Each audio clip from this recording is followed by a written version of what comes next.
é importante, sempre que eu falo sobre a questão do MST, é importante a gente lembrar qual é o DNA do movimento. Em 1964, os militares impediram a ditadura do proletariado do Brasil.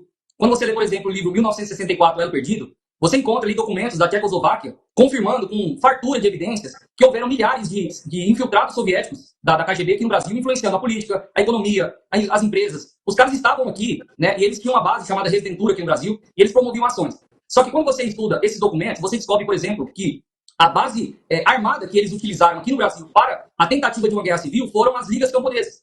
E as Ligas Camponesas, que foi esse braço armado da União Soviética no Brasil, eles receberam financiamento para armamento, para mídia, para imprensa, né? E aí houve até, durante o livro é feita essa denúncia, nessa pasta exclusiva das Ligas Camponesas, aonde a STB ela deixa as Ligas Camponesas de lado porque elas se tornaram tão importantes que a própria KGB queria tratar com elas pessoalmente.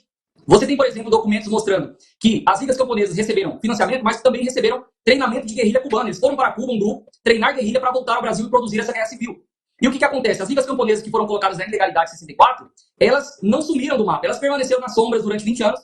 Em 1979, o Pedro Stedley e mais alguns marxistas se aproveitaram de uma situação, de um conflito que estava acontecendo ali na Fazenda Macalli, né, no Rio Grande do Sul, e instruíram aquelas pessoas ideologicamente a promover uma invasão, em 1979, na Fazenda Macalli. Essa invasão deu certo, se tornou midiática, porque o período militar estava ruindo, e então, 5 anos depois, o próprio Pedro Stedley diz que aquela ali é a criança, o parto, né, a fecundação que vai gerar uma criança 5 anos depois, em 1984, quando surge a fundação oficial do MST.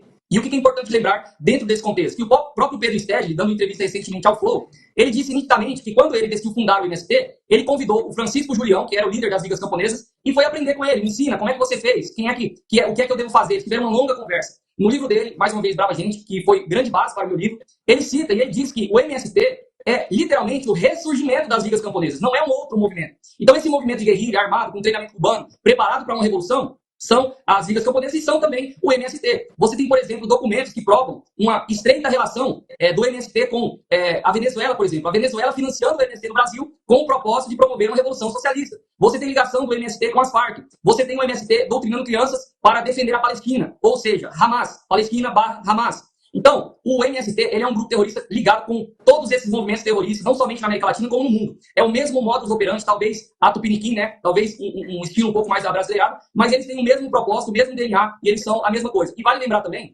é importante mencionar, que, se eu não me engano, não é mais tipificado o crime a tal da arma branca no Brasil. Mas o MST porta arma branca o tempo todo, é facão, é foice, que se engana quem acha que aquilo é instrumento de trabalho. No livro do Pedro Stedley, ele diz, inclusive, que aquele homem segurando o facão ali na bandeira do movimento não se trata de um trabalhador rural levantando uma ferramenta de trabalho. Aquilo foi tirado de uma bandeira da Nicarágua, de uma manifestação de luta. A pessoa levantando o facão, ela representa luta e não trabalho. Então é importante perceber também na simbologia que eles são um movimento completamente armado, e aí eu não preciso mais falar, é só você dar um Google MST e armas, você vai encontrar uma centena de matérias mostrando que armamentos de vários calibres foram encontrados nesses acampamentos do MST, né? E então não precisa nem provar isso, é só você dar um Google e você vai ver que realmente é um movimento armado, é um movimento paramilitar e é um movimento que realmente promove todo esse tipo de treinamento de guerrilha e terror no Brasil.